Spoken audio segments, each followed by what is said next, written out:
Assalamualaikum warahmatullahi wabarakatuh. Perkenalkan, nama saya Silda Andriani dengan NIM 1916020008 dari kelas MPSA semester 5 dengan dosen pengampu Bapak Heri Fitrianto SPMM. Baiklah, di sini kita akan membahas suku atau obligasi syariah. Yang pertama, pengertian suku, yang kedua, jenis-jenis suku, yang ketiga, karakteristik suku, yang keempat, perbedaan suku dan obligasi konvensional, dan yang kelima, kelebihan dan kekurangan suku. Yang pertama yaitu pengertian suku. Menurut Fatwa DSM MUI nomor 32/DSM MUI-9/2002 bahwa obligasi syariah atau suku adalah suatu surat berharga jangka panjang berdasarkan prinsip syariah yang dikeluarkan emiten kepada pemegang obligasi syariah yang mewajibkan emiten untuk membayar pendapatan kepada pemegang obligasi syariah berupa bagi hasil atau margin atau fee serta membayar kembali dana obligasi pada saat jatuh tempo. Selanjutnya kita akan membahas jenis-jenis suku. Yang pertama, jenis-jenis suku ditinjau dari jenis akadnya. Yang pertama adalah suku ijarah. Suku ijarah diterbitkan berdasar akad ijarah dan terbagi menjadi: 1. Suku kepemilikan aset berwujud, yang kedua, suku kepemilikan manfaat, dan yang ketiga, suku kepemilikan jasa. Yang kedua, suku mudharabah, yaitu suku yang mempresentasikan suatu proyek atau kegiatan usaha yang dikelola berdasarkan akad mudharabah dengan menunjuk salah satu partner atau pihak lain sebagai mudharib atau pengelola usaha dalam melakukan pengelolaan usaha tersebut. Yang ketiga yaitu suku istisna, yaitu suku yang diterbitkan untuk menghimpun dana untuk produksi suatu barang sehingga barang yang dihasilkan menjadi milik pemegang suku. Yang keempat, kafalah, merupakan jaminan yang diberikan oleh penanggung kepada pihak ketiga untuk memenuhi kewajiban pihak lain atau tertanggung.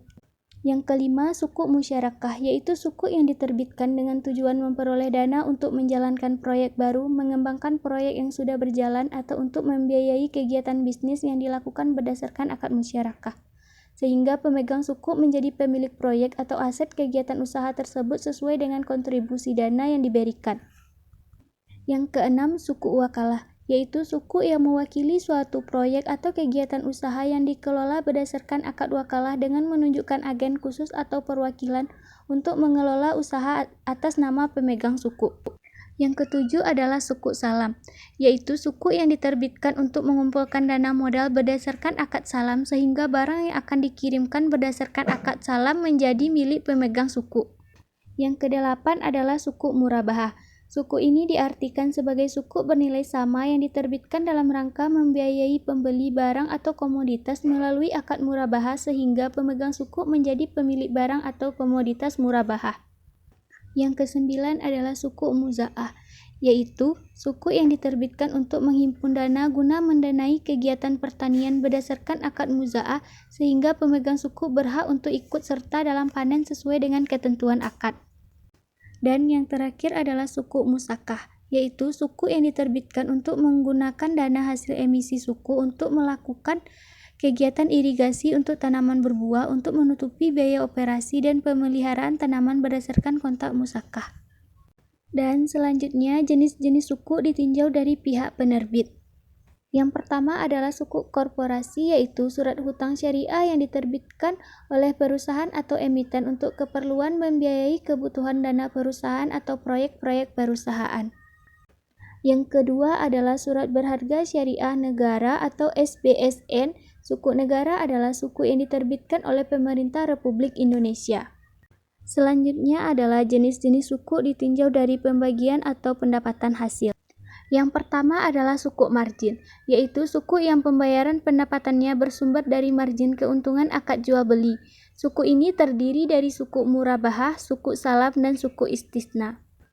Yang kedua adalah suku fee, yaitu suku yang pembayaran pendapatan bersifat tetap karena bersumber dari pendapatan tetap dari sewa atau fee, yaitu suku ijarah.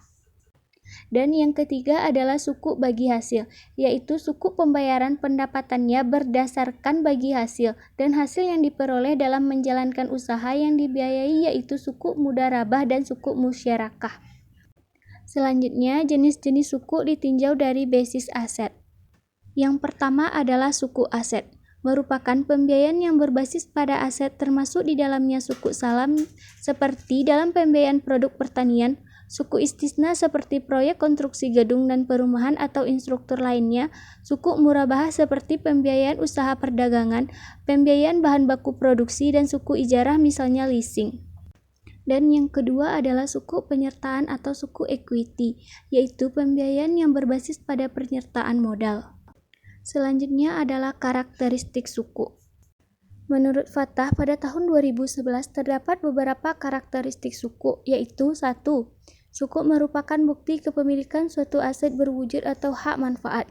Yang kedua, pendapatan berupa imbalan atau kupon, margin, dan bagi hasil sesuai dengan jenis akad yang digunakan. Yang ketiga, terbebas dari unsur riba, gharar, dan maisir. Yang keempat, penerbitan melalui special purpose vessel. Yang kelima, memerlukan underlying aset. Dan yang keenam, penggunaan proses harus sesuai dengan prinsip syariah. Selanjutnya adalah perbedaan suku dengan obligasi. Yang pertama adalah suku. Prinsip suku adalah syariah. Representasi permodalan suku adalah representasi penyertaan atau kepemilikan pada aset usaha. Basis keuntungan atau pendapatan suku adalah berbasis pendapatan usaha. Besarnya pembayaran keuntungan suku adalah variabel dan tetap. Hak suku adalah tidak ada yang memiliki hak istimewa.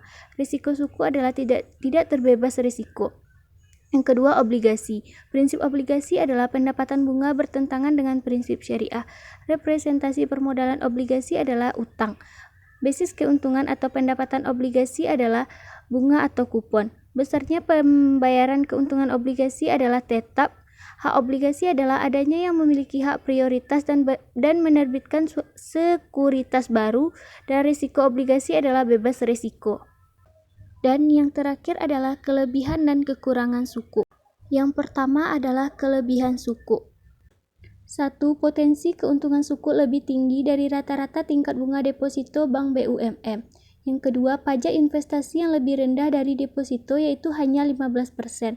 Yang ketiga, suku yang diterbitkan pemerintah hingga saat ini belum ada terjadi kegagalan pembayaran. Dan yang keempat, modal investasi yang terjangkau yaitu mulai dari 1 juta rupiah. Selanjutnya adalah kekurangan suku. Yang pertama, pasar yang berfluktuasi terlalu besar sehingga keuntungan yang didapat bisa menjadi berkurang.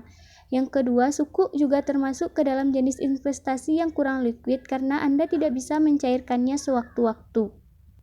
Yang ketiga, suku yang diterbitkan oleh swasta mempunyai peluang gagal bayar yang lebih tinggi. Yang keempat, tidak semua badan investasi menyediakan obligasi berbasis syariah. Baiklah, sekian penjelasan suku dan obligasi syariah dari saya. Kalau ada kata-kata yang salah, mohon dimaafkan. Wassalamualaikum warahmatullahi wabarakatuh.